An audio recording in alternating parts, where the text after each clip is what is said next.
Welcome, one and all, to the Hammer Territory Podcast. My name is Shawn Coleman. Always a pleasure to be with you. It's hard to believe we are already a week into spring training, but hey, if you're enjoying the expanded coverage, the ability to watch the games a bit more than we have in the past, you've seen some pretty good action, and we're going to talk about, some of the storylines that we're seeing from the first week of spring training. But before we get into the details, the really only detail that matters is, once again, I have the pleasure of speaking with my podcast partner, Stephen Tolbert. Stephen, as always, hope you are well, sir, on the eve of our basketball rivalry getting going this year. We'll talk a little trash later on in the show. But, Stephen, how are you, sir? Hope you've been well. What's up, buddy? Yeah, Bama, Tennessee tips off tomorrow. Might end up being just a precursor to what's going on in the SEC tournament, maybe the NCAA tournament. We might do a few of these before the year's over. But, yeah, spring training's in full swing now, right? We're into games. We've seen all the regulars. I think Ozzie and Profar were the last two, and they played a couple days ago, and everybody's in now. And, the Braves made it through the initial period where all their pitchers kind of start ramping up. They made it through that healthy, and that's not a given. I mean, if you follow news around the league, the Mets, the Yankees, a bunch of teams, I lost starters immediately, just right off the bat. They lost them for 6 weeks, 8 weeks. And so that didn't happen to the Braves. And just that alone is a victory, before we even get to anything else. Getting through that, I think that's probably the most dangerous part of spring training, is that initial ramp up where you probably get the most pitcher injuries. And so the fact that the Braves made it through that without that is a big deal. Now, obviously, you have to hold on for dear life for the rest of the time as well. But yeah, in full swing. And we got a couple of interesting topics, some hot button topics that are being talked about all over the Braves, online, Braves Twitter. These are kind of the topics that people are talking about. And so we wanted to spend, 20, 30 minutes tonight going through some of these things. And listen, knock on wood if you want to. I think that's, whatever value when you put on superstition. The Braves are due some good luck when it comes to injuries. So if we could have a healthy season, that will really help things out. But one of the things that has certainly stood out, one of the stars so far of spring training, and I don't really know if it's much of a surprise, is the top prospect in the Braves system, Drake Baldwin, who has shown, the ability to be able to be productive at the plate. Today, in a couple of at-bats against Sandy Alcantara, I always want to say Alcantara, however you want to say it. The point is that Drake Baldwin looked like he was at home at the plate. And I'll get into a bit more details on those at bats. But Stephen, so far, Drake Baldwin's had a very productive start to the spring. Sean Murphy, 3 strikeouts and 6 at bats, a bit of a slow start. I want to go on record of saying, as of right now, this is not a competition. It's Sean Murphy's job going into the season. I don't think there's any doubt about that. But the more that Drake Baldwin makes this a discussion of whatever sort, means that he's being productive, means that he, against major league competition quite a bit, is showing he belongs, and that is a healthy problem to have for the Braves. Yeah, this is interesting. I mean, there's a couple of things working here. First of all, Sean Murphy is still owed $60 million. Okay, you can't have this conversation until you start there. He's not just on the team. He wasn't just traded for. They didn't just give up William Contreras to get him. They then gave him a massive, not massive, $60 million, not a massive extension by today's standards, but it's real money.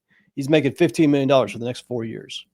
So that matters. They made him the guy. He's the guy behind the plate for the President. Yes. They declined the option on Travis d'Arnaud to even further solidify that he's the guy, right? They said, we want him catching 75, 80% of the games this year. They gave him a much more traditional backup than what the Braves have had the last 8 years, where they've had 2 really good catchers most of the time, really a tandem of catchers. Now they don't have it. Now they have a very traditional starter and backup. And so this is Sean Murphy's job. But Drake Baldwin is ready. If Sean Murphy wasn't on the team, Drake Baldwin would be the starting catcher of this team. Yes. He's not a young prospect. And people maybe don't know this or forget this, but he's almost the exact, down to the same month, the exact same age as Michael Harris. And Michael Harris is coming up on his 4th year in the majors. So they're both going to be, this will be both of their age 24 season. And now in real life, 24 is not old, but by prospect standards, 24 is 24 is an older prospect. Like if you go through the top 100 prospects, you'll see a bunch of 18, 19, 20, 21-year-olds. That's typically where they are. Once you get to 24, you're kind of leaving prospect land into just young major leaguer. And so Drake is not a young prospect. And people will tell you that he can be in AAA for the year and it's fine. And that's probably true. But when somebody did as well as he did in AAA last year, a whole nother year at that level, quite honestly, only bad things can, like his value can really only go down at this point.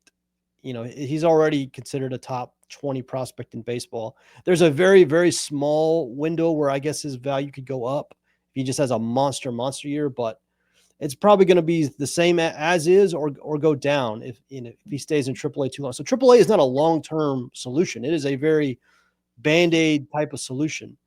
And the point I'm getting to is even next year, the Braves are still going to owe Sean Murphy $45 million, just subtract 15 from him. They're still going to owe him real money. So this problem is not going anywhere.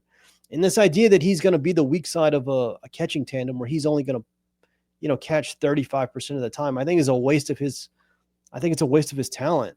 I don't know what they're going to do, but it is to the point now where it's not a problem, but it is something to figure out because, I think his best value to the team is to be traded for something they need, like another really good pitcher. But I know there are going to be people who say, no, I don't want to trade another good catcher. We just did that with William Contreras, and we pay the price for it every day. Shea Langeliers looks like he's going to be a decent player in Oakland. So I don't know. I don't know what the solution is. But Drake Baldwin looks for real.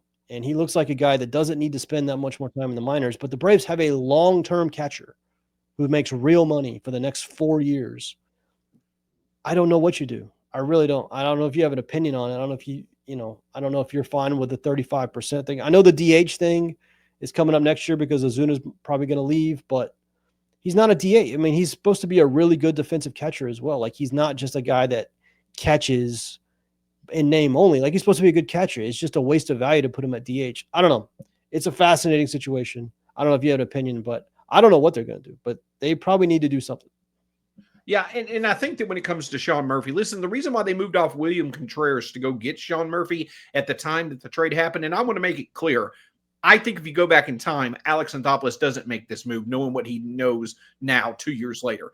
But the big reason why they went to go get Sean Murphy, besides the fact that he could carry his own value offensively, was the ability to handle the pitching staff, was the ability to be able to combat against, stolen bases, with those becoming more prevalent, things such as that.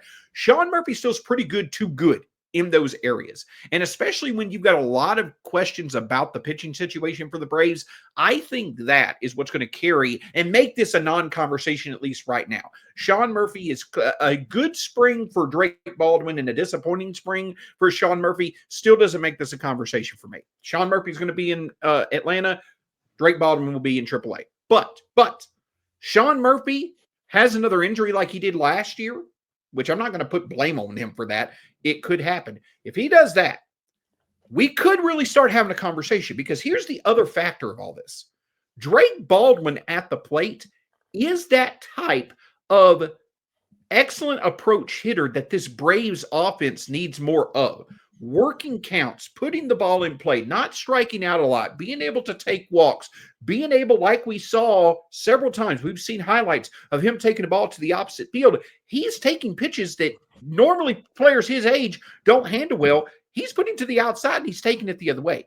He's got a great approach to the plate that's a bit different from some of the other Braves hitters, so he would provide good balance. So I don't think it's a conversation right now. I think we are one injury away, in which I hope that doesn't occur. We're one injury away from Drake Baldwin potentially really making this a conversation. But set all that to the side, none of this changes the fact that Sean Murphy is the one who's most in control of this not being a conversation. He simply returns to his form that he was in 2019 to 2022. We're back in good shape with a really good catcher at the major league level and one of the top prospect catchers at the minor league level. Yeah. And listen, I mean, they could next year, they could absolutely have Baldwin catch 50% of the time and DH 50% of the time. Like that, they could do that. They can't do it this year because Marcell Ozuna is in the lineup, and you're not going to bench Marcell Ozuna for anybody. So you know, that is a long-term possibility. But, you know, then you get into, you gave Sean Murphy all this money, you traded away William Contreras, and you're playing somebody else half the time at catcher. I don't know. In my brain, I feel like trading one of them is going to end up being the move, but it may not be. Like you said, if there's an injury, it actually gets pretty easy. Like if Sean Murphy gets it hurt, you just call Drake Baldwin up, to, you know, assuming it's a significant injury. Now, if it's a short-term thing, that might be different. But if it's a significant injury, you just call Baldwin up. That, you know, that almost makes it easier. Where it gets complicated is if Baldwin is playing really well in AAA, Murphy is just doing average stuff at the majors. I don't know what you do. I really don't. It's a really fascinating situation. I do want to say one thing about Sean Murphy, because we got into this again today online. Sean Murphy has basically gone through about 300 plate appearances of being bad, right? He was bad in September of 2023. People think he was bad the entire second half of 2023. He wasn't. He was really good in July. He was really good in August. He had a really bad 55 plate appearances in September of 23, right? Then he got hurt at the beginning of 24, and then he had about 250 plate appearances in 2024, and he wasn't good. So 50 plate appearances in September 23, 250 last year. So we're talking about 300 plate appearances of him not being good. Before those 300 plate appearances, he had about 1,700 plate appearances of him being very good, like a all-star level catcher. And the reason that so many of us, especially on this podcast, aren't ready to give up on Sean Murphy is because we are putting more weight in the 1,700 plate appearances that came before the 300 plate appearances that have been bad since then. And if you're one of the people that is ready to give up on Sean Murphy because of those 300 plate appearances, I just want to make sure you're aware of the argument that you're standing on. If you know exactly what you're doing, if you have your eyes wide open to that argument, that's fine. We'll just agree to disagree. I just want to make sure you understand that we're talking about, like, his last 2 years is really 300 plate appearances. It's like less than half a season worth of plate appearances where he's been bad. He's been bad. There's no doubt about it. Nobody's telling you otherwise. And if he's bad again in 25, it's a different conversation. But we're talking about 300 bad plate appearances with 1,700 really good plate appearances before that to bank on. So I still think Murphy's going to be very good. I think the Braves are going to end up trading Drake Baldwin. If you put a gun to my head right now and said, how's this going to end? I think at the deadline, the Braves are going to go get a big starting pitcher. Maybe it's Sandy from Miami. They're going to trade him at some point. They've traded everybody else. That wouldn't stun me. Pick a big time pitcher with control. I think the Braves are going to end up trading Drake Baldwin at some point. But like you said, and you said it perfectly, Murphy controls a lot of this. How he plays, can he stay on the field? It's just a really interesting situation to me. Oh, Todd Father. Remember the good old days when we would have the cards in the binders, but then they'd get all messed up and we're trying to sell online and it's just real clunky? They really actually weren't the good old days, were they? No, they were definitely not. But now there's a better way. The Arena Club has been dominant with this. You get to trade your cards, you could sell them.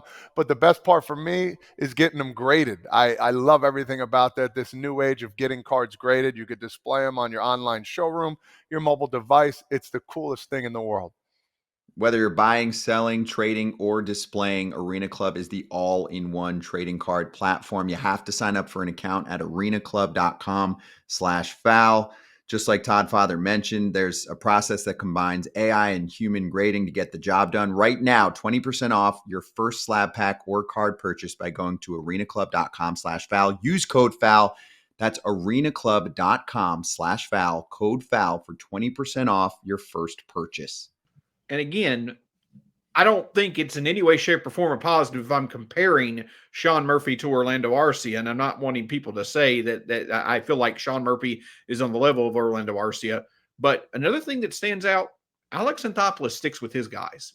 If he's going to go out and make the investment that he did by trading the players that he did and paying the money that he did for Sean Murphy, he's going to see it through as all possible. So while others may be jumping off the Sean Murphy ship and, some may be straddling, all that different stuff as to whether or not they're in or out on Sean Murphy, Alex Anthopoulos is fully in. And nothing's going to change that for now, in my opinion. Maybe a year from now, we have a conversation. But for right now, listen, at the end of the day, the good thing is Sean Murphy is the one that controls the situation. He's done it before. You hope he does it again. But if for some reason he doesn't, then you've got a suitable replacement to come in.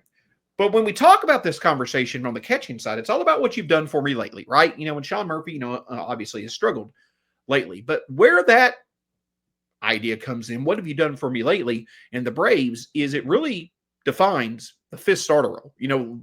Finding who's going to fill out that, those spots in rotation. Sell, Ronaldo Lopez, Swellenbach are going to be there. The two other, potential openings, Ian Anderson, Bryce Elder, Grant Holmes, and AJ Smith-Shawver. Now, I know that AJ Smith-Shawver has not had the most innings pitched, but in my opinion, Stephen, he has been by far the most impressive. And he's also the one at this point in time that has the highest upside. The point that I'm getting at is that I know that Alex Anthopoulos in the past has focused on wanting to make sure that he keeps the most talent in the organization as possible going into the season. So it's not necessarily a guarantee. But AJ Smith-Shawver, I think he's knocking on the door. I think that if he doesn't get that oblique injury against the Cubs at Wrigley Field last year, he's filling a role for the Braves for a significant portion of the season. I think he can do that this year. And so far, I think he's the leader in the clubhouse to secure one of those spots. Yeah. If you're just going off talent and upside and potential, I'll take Smith-Shawver over Ian Anderson all day, right? He throws 98, 99. He's got good secondary. I mean, he's got to figure it out at the major league level, but he's just got more upside than Ian Anderson. The problem is Ian Anderson doesn't have options, and Smith-Shawver does. And like you said, Alex is a keep your depth at all costs type of GM. And when all things are equal, they're going to take the guy that doesn't have options to Atlanta and option the guy that does have options. That's typically what they do. The problem is, listen, Ian pitched again today. We're recording this on Friday night, and Ian pitched again today against the Marlins. The Marlins, by the way, holy hell, they might lose. The lineup that they're going to put out this year, Jesus Sanchez might revolt by mid-April. If you look around, I've never heard of half their lineup, and I follow baseball as close as anybody. I've literally never heard of a lot of the guys. They're projected. They're going to be awful. But anyway, Ian pitched today against the Marlins. He looked better because he was throwing a little bit harder. He was throwing 93. I think he averaged 93.5. I think he got up to 94 at one point. Still walked a couple of batters. Left some fastballs in the middle of the plate that got hit hard. He had 2 or 3 balls that were hit 105 miles an hour or more, but they're hit on the ground. They got double plays out of them or got ground outs. So far in the spring, he's pitched 5 innings. He has 5 walks and 1 strikeout. And that's concerning, right? And I'll admit, I'll 100% admit, I am not an Ian Anderson believer. I'm not. I've seen him pitch long enough now where he's really a 2-pitch guy. One of them is a fastball that he throws between 92 and 94 miles an hour. On a good day, it's 94. On a bad day, it's 92. And he doesn't have good command. And he's never had good command. I mean, even when he was pitching well in the majors, it was in spite of his walks. And so I'm not a believer. I think the Braves could do substantially better at their 5th starter spot. Now, I could be wrong. I could be dead wrong. I hope Ian Anderson proves me wrong. I hope we come here in June and Ian Anderson's got a 3.5 ERA and we're holy hell, this is incredible. I would love that, but I don't believe it. I think AJ Smith-Shawver's just got more upside, but Ian Anderson doesn't have options. And technically you could put Grant Holmes in the bullpen and you could carry Ian Anderson and Smith-Shawver. Maybe that's the way to go because the bullpen still needs help too. I still can't believe the Braves haven't added a bullpen piece that's of some sort. But you could definitely do that, and maybe they do. I see you shaking your head or nodding your head. I'm sure that's what the way you're hoping they go. But yeah, I don't know. It's going to be interesting. The no options thing for Ian is by far the best thing he has going for him. Not his stuff, not his command. The fact that he has no options is what's carrying the day for him at the moment. I think the Braves have a built-in opportunity at the start of the season to really see what stands out until Spencer Strider comes up. That's why I was shaking my head. Yes, I think that we've had, I'm about to get your opinion on, some of the names that are out there to potentially fill the final 2 spots or 1 or 2 spots in the bullpen. But I think that makes the most sense. Ian Anderson and Smith-Shawver fill out the rotation. Grant Holmes in the bullpen because he's got experience there. Then, listen, if you can go through a month of Ian Anderson, even if it's 5 ERA ball, you can go through a month with confidence in your offense as him as the 5th starter. If he wants to throw 5 ERA ball, maybe you go 500 in his games. That's perfectly fine. And then when Strider comes back, you either got your rotation, 4/5 of your rotation filled. They want to go with the 6-man rotation. I don't necessarily know if they'll do that.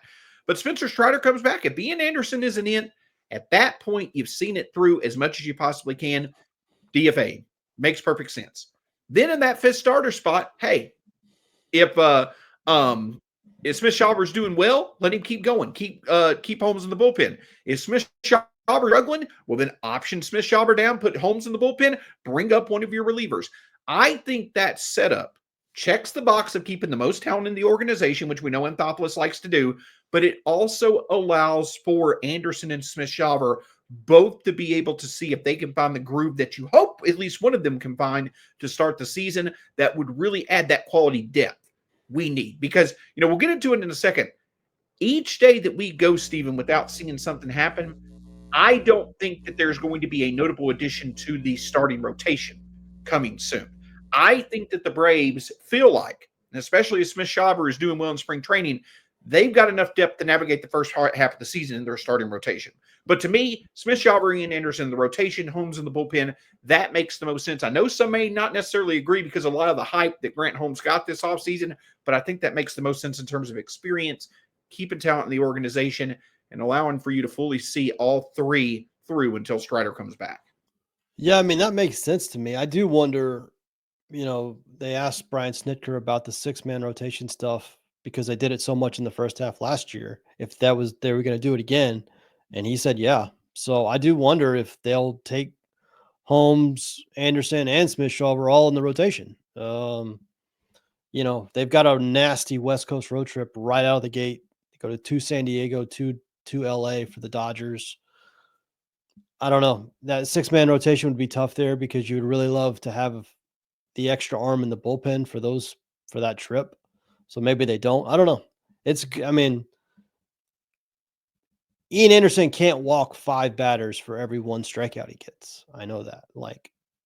He's got to, I know it's early, and I know he's got like a 1 ERA so far in the spring, but the peripherals are a mess. You have to be able to strike out people. You can't walk people. I'm still not a believer in Ian Anderson.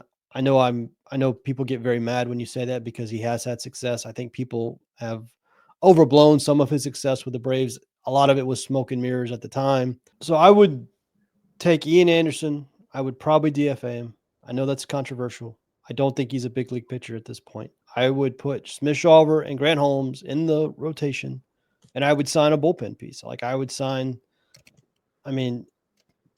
Robertson is not going to stay out there forever. I don't know.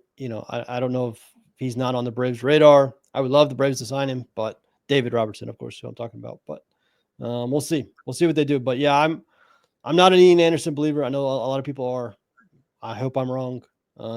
But I was really expecting them to add to the rotation. And like you said, at this point in camp, I think I'm pretty well past the idea that they're going to add to the rotation. The bullpen might be separate, but not the rotation.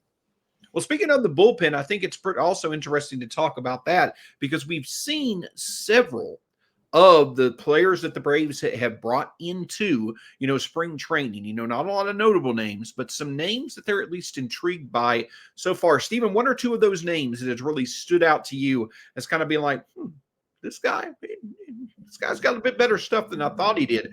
Not necessarily all of them are 6'8", 260 pounds now. But the point that I'm getting at is 1 or 2 of them that stand out as, hey, I'd like to see more of this guy, even potentially securing a spot unexpectedly in the Braves bullpen. So are we just talking the non-roster invitee guys? Are we talking 40-man? Hey, we are talking anybody outside of Iglesias, Pierce Johnson, Aaron Bummer, Dylan Lee, Okay. any of those guys. And Daysball Hernandez thrown in there included. Yeah. Yeah. So Anderson Pilar has actually looked really good. I don't know. He throws 94 with a cutter. He's clearly difficult to pick up or something. You see a lot of weird swings against him, even though it's not like elite velocity. They took him in the Rule 5. Obviously, they can't option him. They either have to put him on the roster, put him through waivers, offer him back. That's definitely a guy. I know Perdomo. Everybody's talking about Perdomo. He's literally a monster. He's a massive, massive human being. He's another guy that throws 93, 94. Some of the prospect guys, I actually am very interested in I've been thinking about this a lot. I'm actually very interested in the idea of Hurston Waldrop in the bullpen with his splitter. Brad and Gaurav were talking about this on the show they did a couple of days ago, that like he's kind of a one pitch guy at the moment, and you can't start with one pitch. It's really hard to relieve with one pitch as well, but it's a lot easier than starting. So like Hurston Waldrop in the bullpen is actually very fascinating to me. But yeah, probably Pilar is the one that I've noticed the most of. You can always tell by the hitters how difficult the guy is, and he gets weird swings. He gets, he had 2 strikeouts today in his inning. I watched the whole thing. It's just an uncomfortable at bat. And so they obviously like him, taking him in the Rule 5. That's probably the guy I would pick. Perdomo. I haven't seen a ton of Perdomo yet, but his numbers are decent. I'm guessing both guys will make it, but yeah, Pilar is probably the answer to that question. I would love for them to go add an actual reliever, if I'm being honest. David Robertson, I don't know who else is out there at this point. I haven't looked in a while, but somebody or trade somebody that's a proven high leverage, big name reliever, but every day that it doesn't happen, it becomes less and less likely. So. Absolutely. And the Braves have had some decent success. Dylan Lee stands out as this type of pitcher who, again, definitely doesn't have elite velocity, but, movement, sequencing, thinking through the at bat, those type of things have been successful. We know the Braves love the guys that can sit there and spin the ball, and I'm not necessarily saying that Pilar is, has an ultimate curveball or anything like that. Again, it's more the variations of his fastball. But the point is that the Braves have found success with guys who don't necessarily have the elite, the highest velocity. Woo, trying to find the right word there. I will say this. I do think Aaron Bummer has the best chance of pulling like a Joe Jimenez type season. Yeah. Where the year before he was low leverage, never used. And then he comes into the next year and Snit puts him in big spots and he becomes just an elite reliever. We talked about Bummer a lot last year. I think Bummer has a good chance to be the second best reliever on this team. Maybe the best reliever on this team, depending on how his year goes. But I think he's got the potential to be a legitimate back end high leverage reliever. He wants to turn into AJ Minter. No arguments here. Yeah. But I think that this is a good way to potentially end the show because Terry McGuirk, talked about, he gave some comments as well. And, that, when Alex Anthopoulos talks about, payroll and things like that, he mentions Terry. He has conversations with Terry on a consistent basis, just kind of seeing where things are and things like that. And Terry McGuirk had some interesting comments talking about where the Braves payroll were. And the gist of it was that the lack of offseason moves was not because they didn't have what they needed to make the moves. They just didn't see the moves being beneficial to make other than Jurickson and Profar. But he did drop an interesting comment that I've kind of had in the back of my mind. I think you have as well. Last year, the Braves went into spring training hoping that Jared Kelenic would take over that outfield spot. He struggled, so they went out and they brought back a familiar name in Adam Duvall for $3 million on March 17th of 2024. I think that there is a good chance we could see that type of move for the bullpen, especially when it comes to the Braves. The point that I'm getting at is that the 2 takeaways from what McGuirk said, the Braves payroll is where it needs to be for them to make moves when they want to, but also there's a good chance that they might not necessarily be done and could, on a short-term more than long-term focus, bring in a notable name, especially, I think, for the pitching staff. Yeah, it was very notable to me when he was asked about payroll. The very first thing he said was, there's still a lot of free agents out there. That was his first comment. And, that doesn't sound like a guy defending how much they've spent. That sounds like a guy who's saying, just wait. There's very likely very possibly something else coming. Now, of course, you can look at the names that are still out there, and there's not a ton of like high impact guys, but the pitching staff, it could just use some. I mean, we talked about it all offseason. It could just use some reinforcements, some proven. The Braves are still asking a lot of questions about a lot of the guys that are scheduled to be on this roster. I would love a few more answers than questions at this point. And we have a lot of questions. We have questions about Strider, questions about Ian Anderson, about Grant Holmes, about Smith-Shawver. I mean, hell, even like Schwellenbach and Sale and Lopez, how they respond after all the innings they pitched last year. Then you get into the bullpen. It's even more questions. It's just questions and questions and not a lot of answers. So I would love another answer. I would love another proven guy who's not so big a question, because the Braves are banking on a lot going right in the pitching staff, and that's just a dangerous place to be. So, yeah, it was notable to me. The first thing he said was there's still a lot of people out there that haven't signed. So we'll see. I mean, like you said, they did it last year with Duvall. I would not be surprised at all if they did it again with the pitching staff this year. Hey, Steven, Will Smith and Drew Smiley are both still out there. I'm just saying. Drew Smiley we need to get Brad on here. Drew Smiley is his guy. Yeah. Well, with all that being said, the point is plenty of storylines to talk about when it comes to spring training. The beauty of it all is that, again, we're able to enjoy it more. If you've been listening to the podcast, keeping up with things, spring training almost every day is available to you to be able to subscribe, via, Amazon Prime, FanDuel, whatever you do. Make sure you do it before the season, because you can get some games. And obviously when the games come to starting to count, you'll be able to see them as well. Steven, any other thoughts from you as we wrap up this edition of the Hammer Territory podcast? Tennessee, Bama tomorrow. What's your best guess? Bama by 5. Bama by 5. I think that because we've been beat by Kentucky at home, and we have struggled when it comes to facing the teams with good offense. Now, Bama struggles. They can't shoot. I like our chances. I think Bama has higher upside than Tennessee, so I'll go Bama by 5.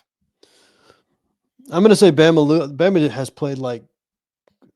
has played very poorly against Tennessee the last couple of years, especially at Tennessee. So I'm going to actually go the opposite. I'm going to go Tennessee by 5, but yeah, big game tomorrow. But no, spring training obviously in full swing now.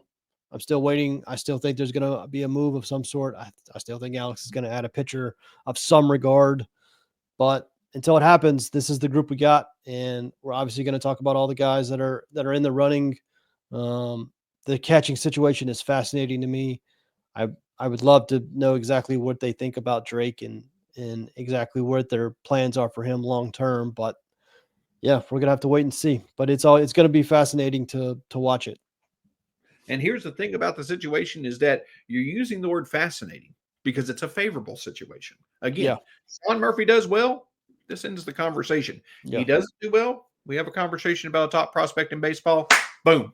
More favorable situation for the Braves. Where we have questions, confidently coming up with the answers ourselves internally, I think we're relying on that a bit more than I feel comfortable with right now. But the more we find that being successful, the better off we're going to be. For Stephen Tolbert, you can find him at _outliers on Twitter/X. My name is Shawn Coleman at StatsSEC. Part of the Foul Territory, Hammer Territory, is part of the Foul Territory family of podcasts. Make sure you check out Foul Territory across all forms of social media. So many great podcasts out there now under the Foul Territory family of podcasts, and of course Hammer Territory across social media as well. Next time you will see Brad, Scott give their thoughts on the weekend that was when it comes to spring training, and me and Steven will be back with you soon. And make sure you check out all the great recent content that we've had. Justin Toscano gave his thoughts at the early start of spring training. We've had minor league breakdowns, much more to come as we get through spring training. But until next time, go Braves. We'll talk to you again soon here on the Hammer Territory podcast.